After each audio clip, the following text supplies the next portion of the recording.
Lord Agenda, and this is the history of the world. It's now just past 2600 BCE. Human civilization continues to grow at a rate previously unheard of in history. Not that that's saying too much, since history is still under 1,000 years old, and population growth is pretty slow and steady, really. The geographical extent of civilization is only changing on timescales measured in generations. But humanity is thriving along the Nile, the Tigris, the Euphrates, the Indus, the Yangtze, and the Yellow Rivers. Agricultural civilization in the West has spread into the Persian steppes, particularly the city known as Elam, and into Anatolia, the Levant, and the Greek islands. In Egypt, we're now into the 4th dynasty period, the height of the Old Kingdom. The powerful pharaoh Sneferu has built 2 somewhat failed pyramids and is into the process of building a 3rd. The Old Kingdom rules quite an impressive expanse, and it's fair to say Egypt's in something of a golden age. It's very probably the greatest power in the world at the moment. Sumeria, meanwhile, remains divided into numerous competing city-states. Uruk and Kish have contested preeminence in the last few centuries, but by now others such as Lagash and are also prominent, and a dozen others besides. We still know relatively little about the organization of the Chinese and Indus civilizations. The Indus civilization's in a very mature phase now. It covers quite an impressive area and probably has a very large population, but there's a lack of monumental structures there, and we cannot translate their written records, so we have very little certainty about them, unfortunately. The Longshan culture in China is probably a bit behind all of these 3 Western civilizations. Technologically speaking, bronze is becoming slowly more common, but it's been hundreds of years, still no reliable source of tin has really been found, which continues to limit production. Otherwise, humanity has a pretty impressive command of water, especially in the Fertile Crescent in the Indus Valley. Probably unsurprising, because it is the single most essential resource needed to support life, and tends to be a priority. This includes extensive irrigation canals with locks and dams in Sumeria, impressive sewer and drainage systems in the Indus. They've been building ziggurats in Sumeria for almost 1,000 years already, but the Egyptians have begun to build enormous pyramids now. The first 2 attempts at perfect, smooth-sided pyramids were not a success, with one collapsing and one ending up bent, but they're determined, and they're not going to let up easily. Now, writing is probably the fastest advancing technology. Literature has recently come into being in the sense of non-functional works of writing. In Sumeria, things are really starting to heat up. The population has been growing steadily, much faster than the overall world population. And that has led to fierce competition over irrigated land between the Tigris and Euphrates, not helped by what is a bit of a problem with salinity buildup in the ground, which has made some formerly useful ground not very useful anymore for crops. Unfortunately, the available sources are a bit confusing, to be frank, but the competition is definitely heating up. The kingship, such as it is, which there is no real clear kingship of Sumeria at this point, but what there is, the dominant city is changing quite rapidly. Around 2500, but possibly as much as 100 or 150 years later, King Enshakushana of Uruk apparently wars with and sacks Kish and the smaller city of Akshak to the north, which may have been a pretty major blow in the old struggle between Uruk and Kish, but the balance of power is changing more rapidly than that by now. Lagash and are in the rise, in particular to the south, on the Persian Gulf. Is at the mouths of the 2 rivers where they flow into the Persian Gulf at this point. The Gulf is slowly receding, so where exactly it is on the map is going to change from century to century. But is gaining considerably from trade due to that position. And it seems that King Massanapeda of Ur has brought that city into a preeminent position in Sumeria as of later in the 2500s. He's named as king on the later king lists, and archaeological evidence shows he has trade relations with Mari to the north, sponsors temples in foreign cities such as Nippur. The king list, which is what this is that you see here, claims that he defeats Uruk in battle for the kingship, although the real veracity of this is not that clear, but it seems that by 2500, Ur is riding high and is now probably the strongest city in Sumeria. Meanwhile, Lagash and its neighbor Umma are struggling over the irrigated land between them, with Lagash holding the advantage at the moment. Now, you may have noticed on that last map, to the north, further north and west by a good margin than Kish even, the city of Mari has risen on the upper Euphrates, and still further west in the Levant, the city of Ebla. And these have both come to dominate significant areas of influence around them, and claim the title of king for themselves. Now, these areas are much less densely populated than the Sumerian heartland, so just because of their physical size, you shouldn't necessarily think they're not actually each any more powerful than a Sumerian city, probably, but they're pretty significant outposts of civilization all the way up there at this point, which is a obvious sign of how it's spreading. And they trade and interact diplomatically and sometimes militarily with the Sumerian heartland. They also have a fierce rivalry with each other. They repeatedly clash over dominance of the smaller surrounding cities and lands to this map. Their actual areas of influence wax and wane quite frequently between them. Egypt, still under Sneferu, still thriving. Sneferu's already ruled for over a decade in 2600. He's pretty much crushed opposition both to the south in Nubia and to the west in Libya. He's done quite a bit of damage to the cultures there in the process, and acquired massive stocks of laborers and cattle and other animals for food to work on his grand pyramids. He's had 2 attempts already. The Mitam Pyramid collapsed while under construction.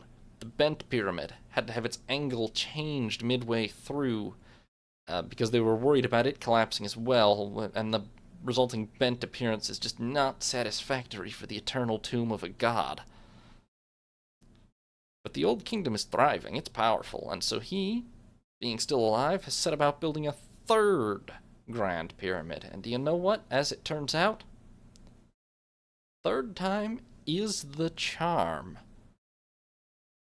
This is the Red Pyramid, built at the same safe 43-degree angle as the upper portion of the Bent Pyramid. The Red Pyramid is completed to a height of 105 meters, or 344 feet-ish, in the Dashur necropolis near Memphis. Red limestone, it is a staggering monument to the power of Sneferu in the Old Kingdom, and when he does finally die, Sneferu is probably buried there, although it's also robbed at some point, and his sarcophagus is absent in the future. But Sneferu dies about 2589 BCE, after a reign of at least 24 years, possibly or 30 or more. And he brought the Old Kingdom very much into its own as a power. He leaves probably at least 12 children behind, potentially more. He had numerous wives. At least 8 of these children are sons, although to our knowledge, this doesn't cause any succession issues. He's succeeded by Khufu. Now, Khufu actually may have even been a son-in-law instead of a blood son, although owing to the brother-sister marriage habits of the pharaohs, it's kind of hard to say with certainty. Khufu does marry a daughter of Sneferu, Meretithis I, and at least one other wife, Hanutzen, and probably various other wives, but those are the most important. He reigns for 28 or 29 years over a quite prosperous and mighty Old Kingdom, just missing out on his 30-year jubilee. He maintains the Egyptian presence in the Sinai. He trades with Lebanon, the city of Byblos now growing there. Exchanges Egyptian-made copper tools for Lebanese cedar wood to make ships, among other things. We've found an ancient port on the Red Sea, which demonstrates that he mined copper and turquoise in the Sinai and then imported it to Egypt by ship rather than overland. And he might begin trading with this land that the Egyptians call Punt. to the south. That's P-U-N-T, Punt. Apparently, there's fabulous wealth there. Ivory, myrrh, frankincense, ebony. Myrrh is burned like an incense, apparently. Those of you who haven't heard of it. Now, we think because of the sort of things that they're importing, that where they're going is somewhere in the Horn of Africa, probably what's now Eritrea. But we've never really found significant ruins from Punt ourselves, so we can't ever be quite certain. Now, later Greek historians, Herodotus, Diodorus, and so on, will describe Khufu as a tyrant abhorred by his people, but they're speaking 2,000 years later and can't really be relied on. They probably judged based on the pyramid that was preserved afterwards, and just based on the resources and ostentation put into that, which is kind of fair, because it's an incredibly arrogant sort of monument to build, but they obviously wouldn't have known anything of his actual character. But Khufu is mainly remembered for one thing, if we're being honest, and that thing is this: the Great Pyramid of Giza. 146.6 meters tall, 481 feet or so, making it about, 40 meters, more than 40 meters higher than the Red Pyramid, over 100 feet higher. A massive pyramid, 6 million tons of limestone blocks, mostly locally dug limestone, as in dug up from just around this same plateau, mortared together. It's quite a rough structure seen up close, as you can tell in this image, actually. It's not even close to even, and it really wasn't that even at the time. Obviously, it's been eroded heavily since. Although it does originally have a casing of white limestone imported down the Nile from a quarry at Tura, plus slabs of granite barged down from Aswan, and it was a bit smoother then, and kind of shiny and white. Now, he builds this pyramid at a new necropolis on a stable, slightly elevated plateau north of Memphis, now called Giza. It's at an angle of 51 degrees, making it quite a bit steeper than the Red Pyramid. It's aligned almost perfectly to the geographic compass directions. It's cast, as I said, in shining white limestone. It's an almost precisely perfect square. It has an extensive network of internal passages, which are the actual tomb itself where the pharaoh was buried. The Great Pyramid is an awe-inspiring sight. Without a doubt, it's by far the largest and tallest structure in the world upon its completion. A stunning monument to the power of Khufu and the Old Kingdom as a whole, and it will last, spoilers, far longer than its builders could have possibly imagined, really. But let's not wax too lyrical. One can understand why those later Greek historians found it a bit crass. The Great Pyramid and the other pyramids didn't use the large quantities of slave labor that some people think they did, but they still required a workforce. This pyramid, probably 14,000, I've heard, in excess of 10,000 people for years on end, for much of Khufu's reign. Now, they were conscripted for labor in lieu of taxes, but most later countries would raise an eyebrow at a huge portion of a country's entire tax base being spent on a gigantic vanity monument for its ruler, because it's not as though this pyramid has any practical value. It's got plenty of symbolic value as a symbol of the god-king that is the pharaoh, but compared to the eye-watering investment involved, one can understand raising a bit of an eyebrow about it. It does, however, include 3 boats, so it's all good, really. Here's the largest of them. This is a solar bark, which was found several thousand years later and painstakingly reassembled. It's over 40 meters long, so well over 100 feet. Somewhat ornamental. It doesn't have a really good way, despite the oars of sorts in the image. It's not really very practical for propulsion purposes, but it's functional. It would float. As a barge, it would work quite well. But obviously, he doesn't have any sails, and those oars are not very practical to use, so we can say it was a pretty ceremonial type of ship, which it obviously was. It was intended to carry the pharaoh into the afterlife, but it's pretty solid evidence of how good their shipbuilding technology was at the time already. Now, much like his father, Khufu has a very impressive pile of children, at least 13 or so, potentially more. For much of his reign, his likely heir is Kawab, his eldest son via his probably sister wife, Meratides I. And Kawab is married to Kawab's full sister, Hetepheres II. But then Kawab dies unexpectedly before Khufu, and so the succession passes. We're not really sure how the succession passes, but by by the pharaoh's choice, or possibly by some recognized succession law, to another son, Diadefre, probably by a different woman. Now, Diadefre here, he marries his newly widowed half-sister, Hetepheres II, and he finally takes the throne when Khufu dies in about 2565 BCE. Diadefre rules about 11 years. He doesn't change much of note in Egypt, really.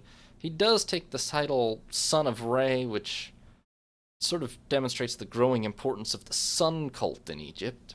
He builds a pyramid of his own at a different site further north at Abu Rawash, and it's completed in his reign, but it's a little shoddy compared to his dad's, and it unfortunately later collapses and is plundered.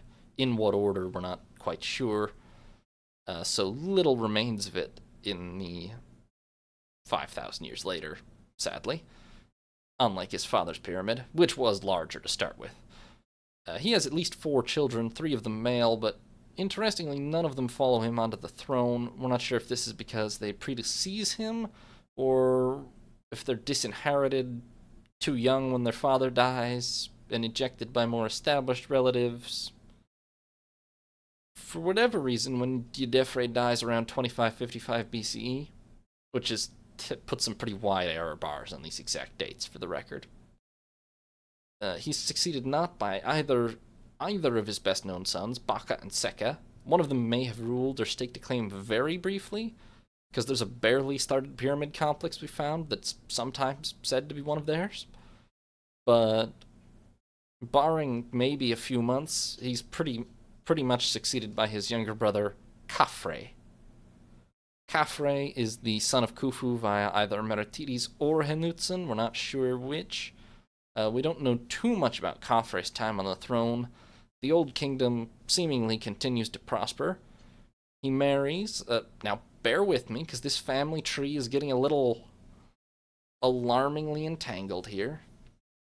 He marries Marasak III, who is the daughter of his brother Kawab and his sister Hetepheres II, and therefore is his cousin via two of his older siblings, although I'm fairly sure, I'm not a geneticist, but I believe that makes her functionally, genetically, pretty much as close as a sister at that point. He also marries Kamer-Nebti I and Persent, who are probably just straight up full sisters of himself, and Hekanuedjet, or at least half sisters, and Hekanuedjet, who shockingly is probably not related to him. Now, armed with these 3 sister wives, plus additional wives, he manages to produce something on the order of 15 children, which ensures an allegedly healthy continuation of the dynasty, except for all of the incest problems. He sits the throne for about 26 years, and like most of his dynasty, the 4th dynasty, he's ultimately remembered mainly for his grand tomb, the Pyramid of Khafre.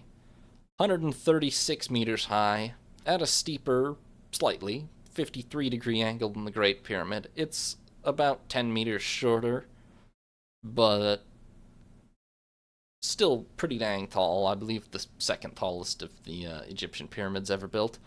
Right next to the Great Pyramid of his father, but on slightly higher ground, which may have been an attempt to make the height difference not so obvious. In the course of quarrying for this pyramid on the nearby plateau, they also make an interesting choice to sort of leave a portion of the limestone intact and carve it into the shape of a guardian for the pyramid. And they produce this sphinx. As I just said, this is the core of this is a solid block of stone. They just carved it straight out of the plateau right here. Carved into the likeness of a great lion with a human face, a sphinx, as they call it. It will end up surviving as long as the pyramid itself, although weathered, battered, and a bit of deliberate damage to the face from some later invaders, but this will end up being one of the most recognizable sculptures in the world, probably more so than the pyramid itself. Although, yeah, since Khafre's pyramid is just a little bit overshadowed by his father's always, so probably more people know the Sphinx than the Pyramid of Khafre. Anyway, Khafre is finally succeeded about 2530 BCE by his son Menkaure, and his sister wife Kamerernebti his son Menkaure by his sister wife Kamerernebti the First. That is, Menkaure's Menkaure's parents were Khafre and Kamerernebti the First. And where I'm getting extra confused is Menkaure then marries his full sister for extra ick points, his mother's namesake, Kamerernebti II, along with probably another of his sisters, Reketre, and others.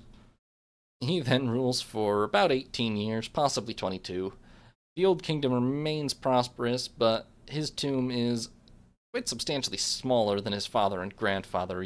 Actually, maybe the fad was fading, or maybe his kingdom wasn't doing quite as well during his reign, but he ends up with the third and smallest of the pyramids on Giza.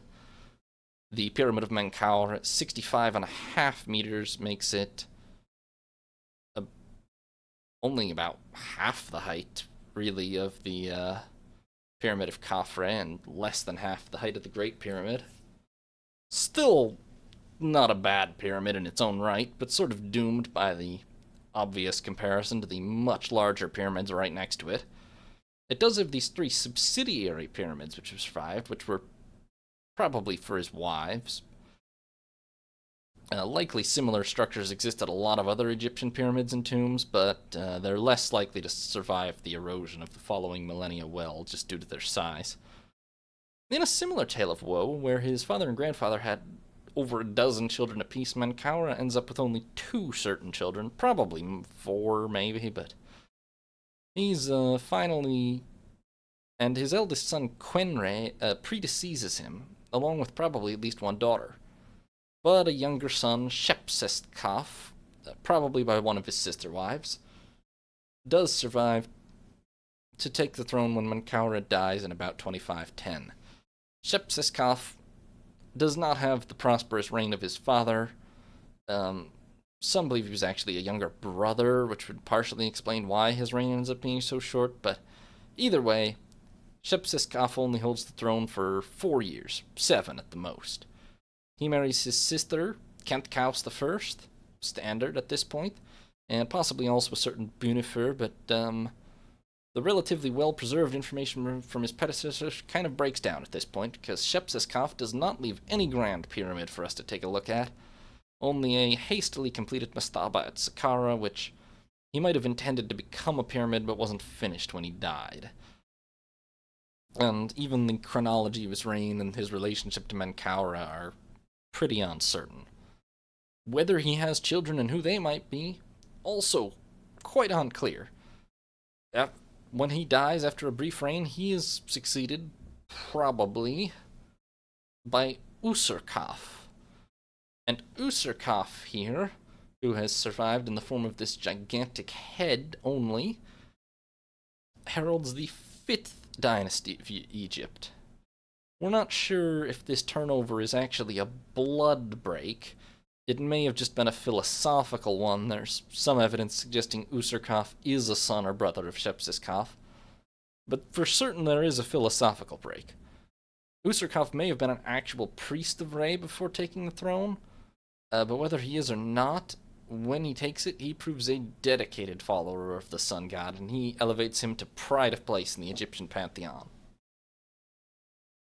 He takes a somewhat more subservient position towards Re than his predecessors. He builds a great temple known as the Nekrenhe, at the expense of cutting back a lot on the royal mortuary complex and pyramid building. He does maintain and bring forward more the idea that the pharaohs are children of Re, but he takes a bit more of a worshipful approach towards his relationship with his quote-unquote father. Not to suggest that the pharaohs became excessively modest all of a sudden. He's still claiming to be the son of the supreme god, effectively, and he also builds a rather substantial pyramid for himself, although it's at Saqqara beside Djoser's pyramid, and only 49 meters, 160 feet or so in height, and it does largely collapse sometime later, but even more than the size of the pyramid, there's not much of a large surrounding necropolis like there were with the other pyramids, and that sort of makes it clear that Userkov moves the major religious functions of the realm away from his tomb and to the Temple of Re that he built, which is a definite change from the pharaoh as almost a representation of Re to the pharaoh was a dutiful son of Re. Still a part god, of course, but a change. Now, Userkov is married to Neferhetepes. He has only one certain child, possibly two, but as we reach the turn of the century, he's still on the throne. Likely quite old or in ill health, but still on the throne.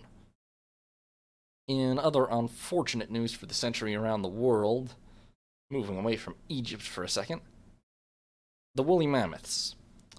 They are dead. The last of the woolly mammoths have gone extinct. Their last population of a few hundred individuals was living on Wrangel Island, well to the north of the Siberian coast, far in the Arctic. Their extinction, not coincidentally, coincides rather closely with humans apparently crossing the ice to their island, and seems to have been rather sudden, so great job, humanity. This does have no real effect on the broader world, but bears mentioning, because it's kind of astonishing to think that the mammoths were living, or rather, were just about dying out, right as the three great pyramids were built. Also, in Central Europe, tin. We've found it. A little bit. Maybe.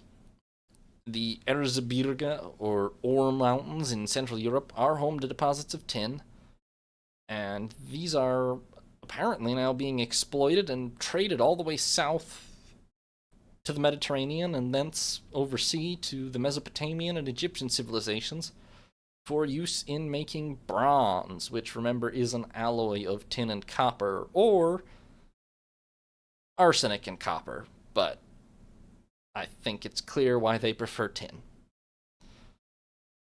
Now, this is an inconvenient overland route. Supplies are kind of patchy and limited. Unfortunately, the world still doesn't have a great source of tin, but we're seeing an increase in the tin supply, and by extension, an increase in the bronze supply reaching the market. Not enough to make it universally available, but becoming more common by the year. And finally, those guys over on that little island in the northwest of Europe, they've started adding stones to their mound of dirt and wood. Not sure why, not sure what it's for, but they're hauling the stone overland more than 25 kilometers, 15 miles or so, and putting them up in a ring of standing stones, probably a religious purpose, because it's hard to see them doing that for anything else.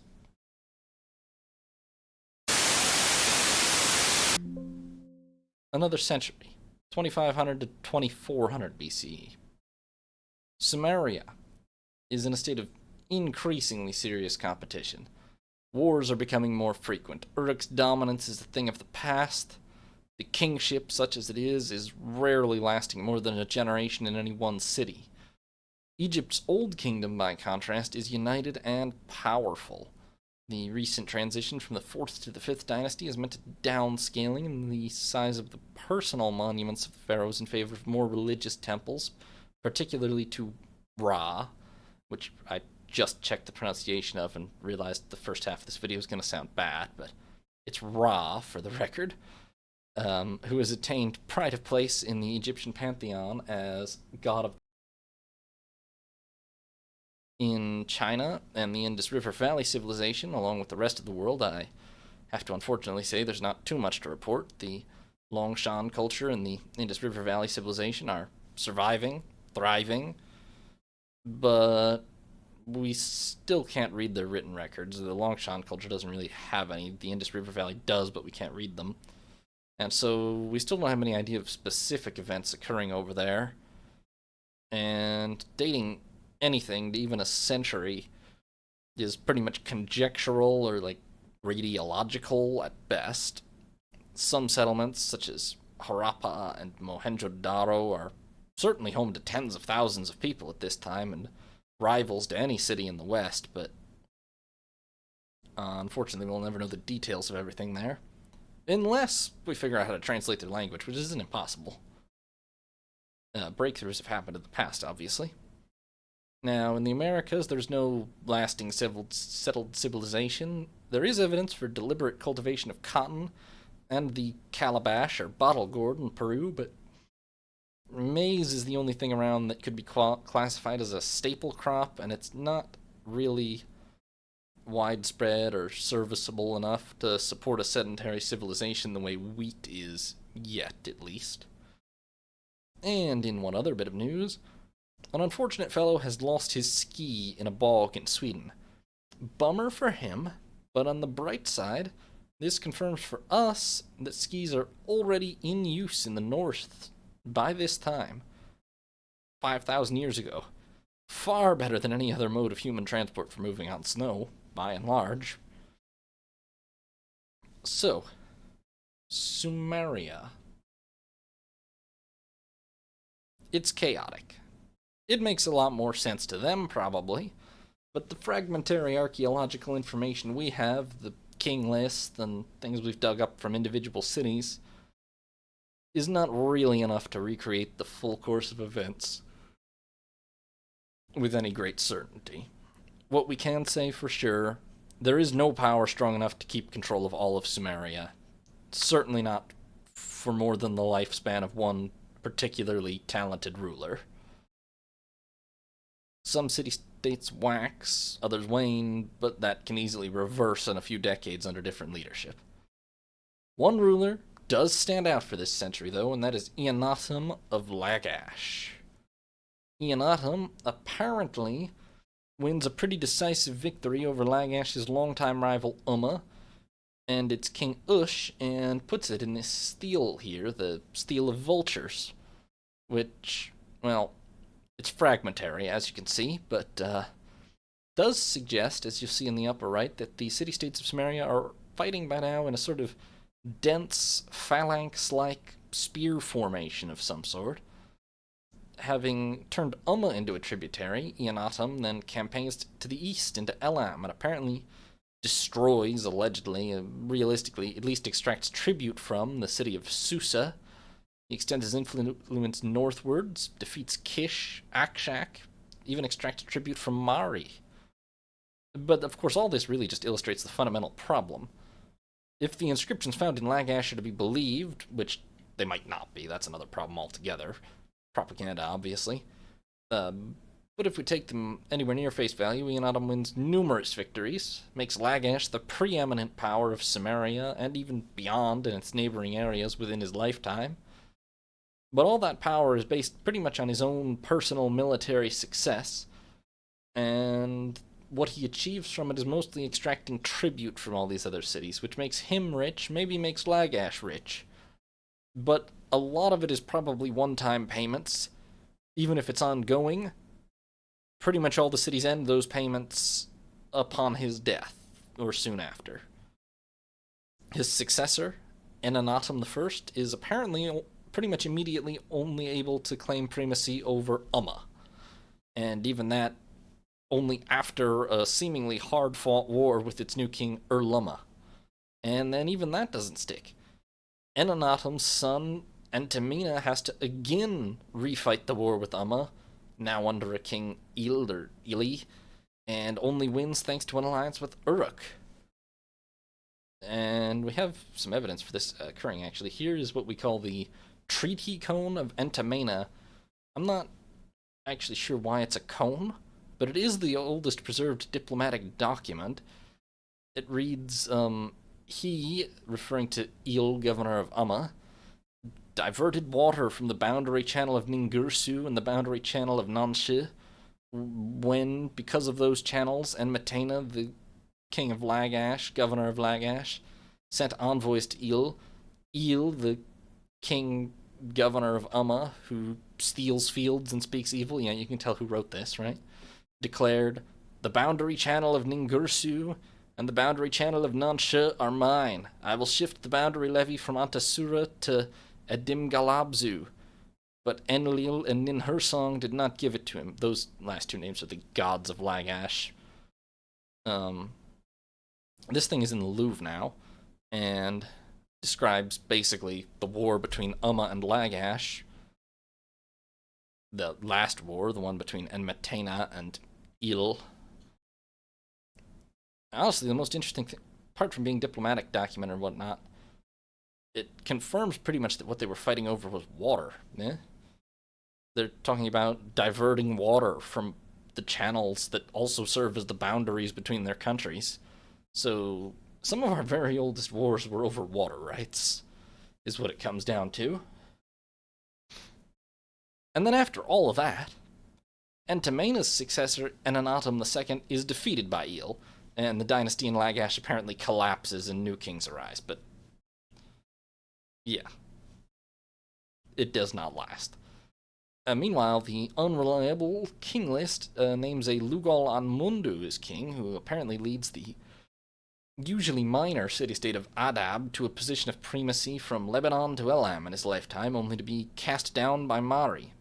That said, the dating of the king list is outrageously implausible. It's still giving pretty much every king it names lifespans of like 80 years or plus, and so it can't really be taken as all that accurate.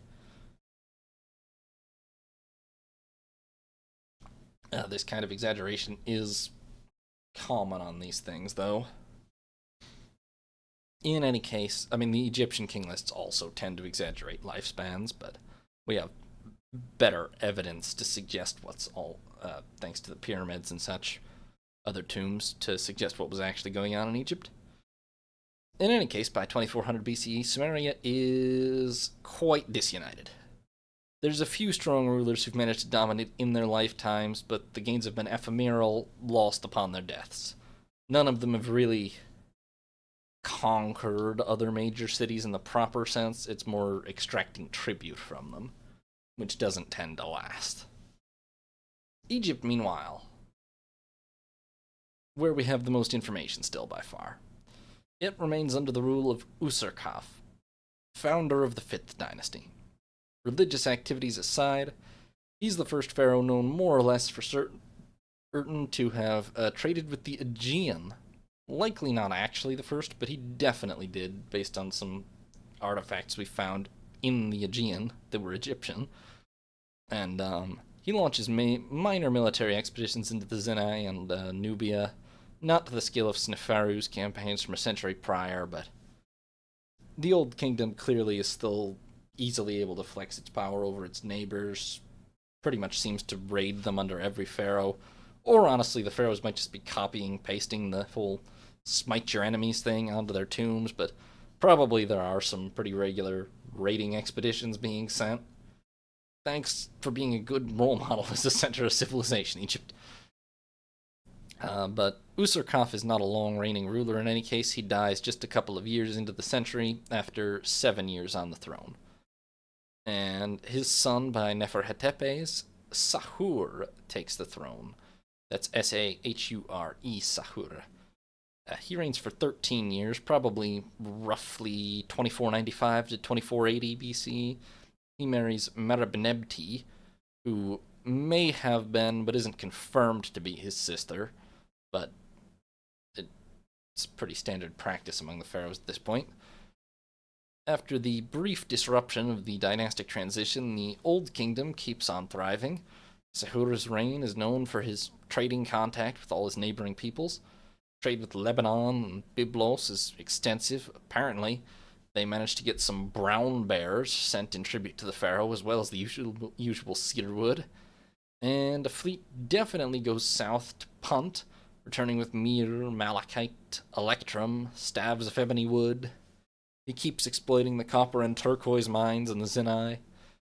He campaigns in Libya, seizes great quantities of livestock, probably exaggerating a bit, but he raids Libya at least. The Egyptian navy definitely already existed, but seems like it grew, or at least sees a lot of use under Sahura. It has numerous sea-going, maybe not ocean-going, but at least sea-going wooden ships of 50 meters or more in length, dedicated racing boats for competitive purposes. In a further move away from the large and elaborate royal families and royal worship of the Fourth Dynasty, Sahur only appoints non-royals as viziers, his top officials. He which eliminates one of the major positions that the non-heir sons usually had pawned off on them in the big Fourth Dynasty families. He begins constructing a sun temple to Ra at Abu Sir, never finishes it. Does finish his own pyramid, the Pyramid of Sahur, which stands about 47.5 meters.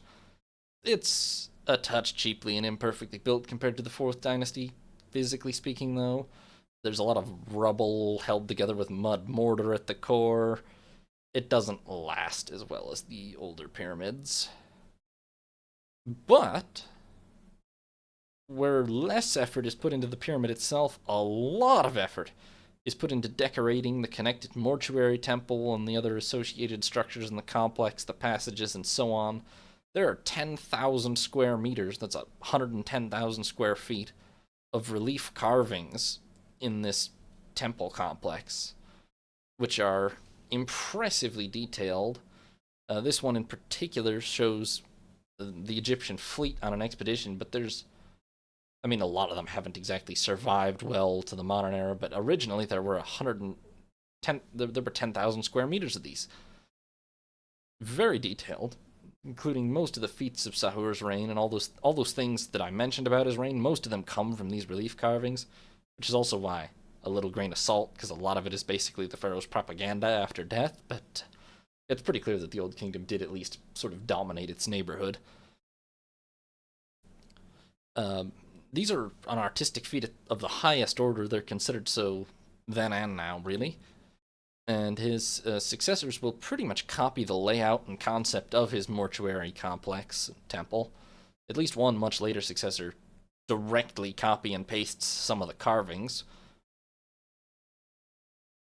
Sahur is succeeded about 2480 by his son through Merabnebti, Neferir Kare Kakai. He marries Kentkaus II, who for once may not have been a sister, but could have been, and rules for 10 or 11 years. He continues the trend of delegating power to non-royal priests and viziers, who begin to appear with increasingly elaborate mastabas of their own, which is part of how we know, because they obviously had a lot more money and power than they used to. Still well short of the glory of the tombs of the pharaohs, but considerable structures of their own. He continues trading with Lebanon. He probably raids Libya.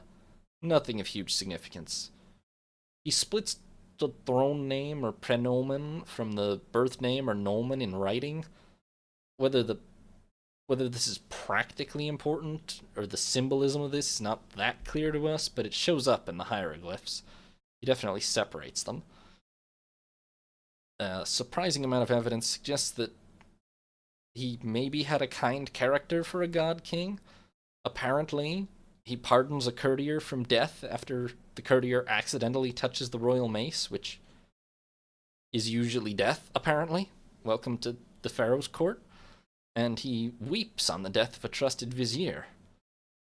He builds quite a large sun temple, calls it Setebre, although none of these sun temples, we haven't really found much in the way of intact ruins of any of them. Probably a lot of them are made of mud brick instead of stone, and that just does not last the millennia quite as well. Unfortunately, nothing of Cetebrae has really survived that we've been able to find. He does build his very own pyramid as well, at Abu Sir. Interestingly, it's a step pyramid instead of a smooth-sided pyramid. It's 52 meters high, which is pretty good. Except then, having started it as a step pyramid, he starts building an actual pyramid over it, but then that doesn't get finished, and his successor kind of hastily semi-completes it, but, well, it doesn't age as well as the other pyramids, and we end up with this several millennia later. But, well, he has about 4 known children, and is succeeded on his death by his son, Neferefre. Neferefre here marries his sister, Khentkaus III, but he only rules for about 2 years. Takes the throne about 2470 BCE, doesn't accomplish much. He does take on the work of completing his father's pyramid. His own is barely started when he dies of unknown causes at a pretty young age. He already has a son then, but that son is an infant, and instead his younger brother, Nayuser Ini, takes over. There's a fellow named Shepses Kare who shows up, apparently makes a bid for a throne, and maybe holds it for a few months. There's ground leveled for a pyramid for this Shepses Kare, but not even close to actually built, not really even started otherwise. And then he's replaced by Nayuser Ini. We're not sure what this means. I think it's pretty plausible that there was some kind of succession crisis due to Neferefre's young, untimely death with no clear heir. But ultimately, it is Nayuser Ini who takes the throne. This statue depicts young him and old him, apparently, although long erosion has left them looking pretty similar.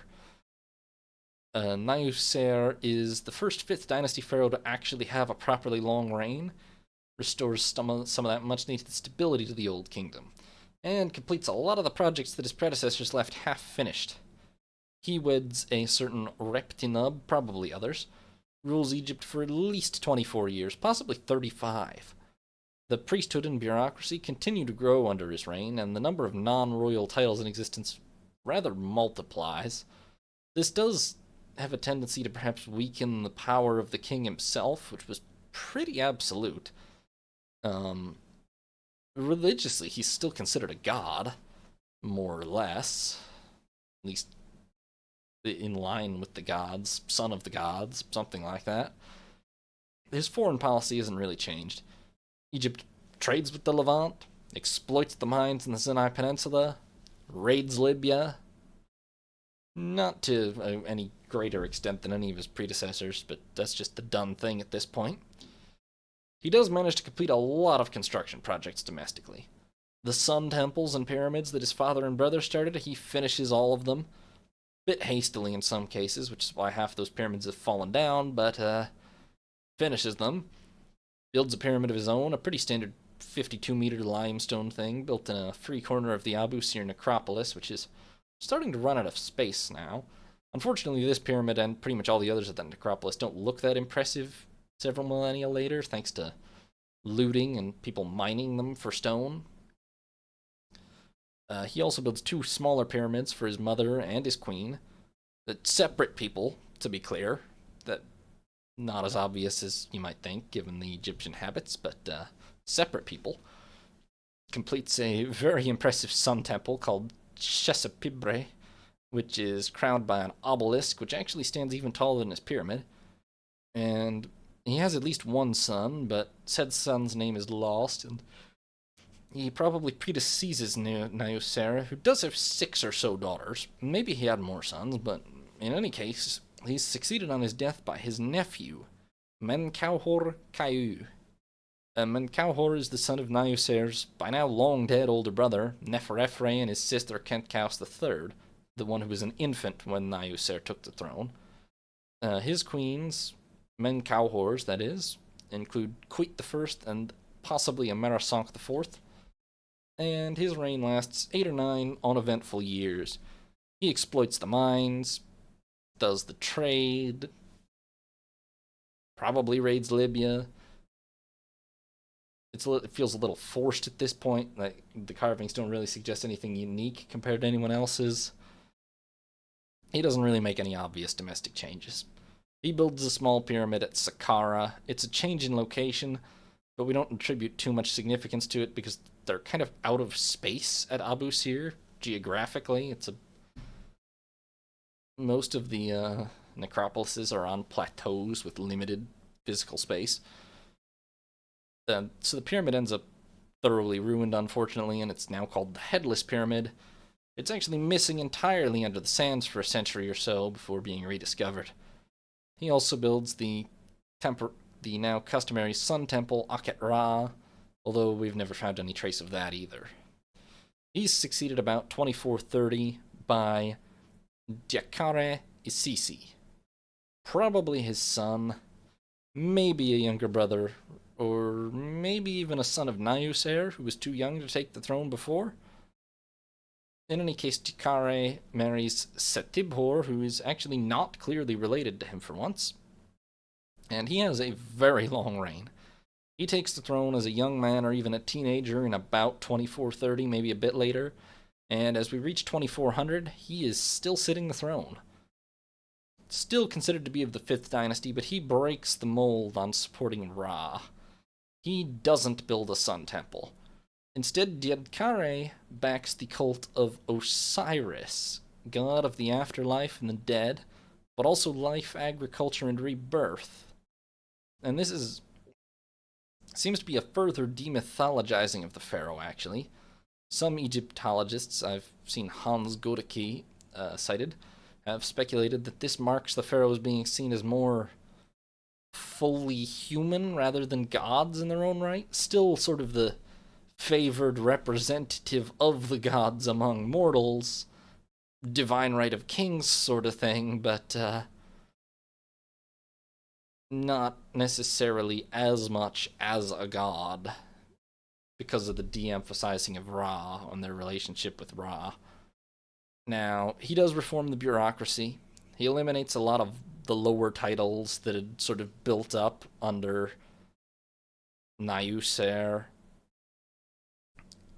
Which these had become kind of bloated, handed out too easily. He concentrates most of the power in the hands of a relatively few viziers. There's only 3 of those at a time, usually. The priesthood is reorganized and seems to be attached to specific temples instead of a more centralized structure. Now, to compensate for concentrating all that power in the hands of a few viziers, he also gives more autonomy to the provincial leaders, the nomarchs as they're called. His foreign policy doesn't change much, but the Old Kingdom is still at full strength. They trade with the Levant, with Punt, probably as far as Anatolia and Greece. They exploit the mines in the Sinai. They raid their neighbors. He actually might raid on the far side of the Sinai Peninsula in Canaan, but overall, he's working to get his officials under control since the administration had swelled so much under his predecessors. He's doing the usual pharaoh things for this era of the Old Kingdom. Now, whether concentrating so much power in the hands of a few viziers might be problematic to the pharaoh's power in future, well, we'll see. But it does make things easier. He's also building his own pyramid in Saqqara. It's a pretty typical 52-meter, 170-foot affair. Barely more than a third the height of the Great Pyramid, but much more the average for pyramids. And, the Great Pyramid at this point is already about, 150 years old? That happened fast. So we reach 2400 BCE. Human civilization. Still growing. Still thriving. Things are pretty stable in the east, the Indus River Valley, and China, but they're well established. They're slowly growing. Sumeria, probably still the most densely populated area of the world, thanks to the two-river thing. But also a bit of chaos there. Frequent wars over the limited irrigated land, which that same population density is causing that, to be fair. And just the inability of any one city to establish any lasting dominion because of how their politics have developed. Now, the Old Kingdom, probably almost certainly the largest, most powerful single state in the world, still came through the last 200 years just really as a very prosperous golden age period for it. Powerful economy, still building great monuments, but it's sort of had its grand pyramid phase, come and gone now. They're still building pyramids, but not as big anymore. And then a Ra phase. And now it's entering an Osiris phase. I'm sure there were deep religious debates and meaning to that at the time, but it tends to come across more as just these things do happen in a bit of cycles, and according to the pharaoh's individual likes. Now, what that'll mean in terms of monuments and foreign policy and domestic policy in the long term, this whole Osiris thing is unclear, but probably something. Bronze, more common now. We've got some sources of tin bringing it to the Mediterranean. Still not plentiful. So, will anyone hold Sumeria together for more than a lifetime? What's the cult of Osiris going to bring to the old kingdom of Egypt? Will we ever find the amount of tin that we need to satisfy bronze demand? Subscribe and tune in next time to find out. Thanks for watching.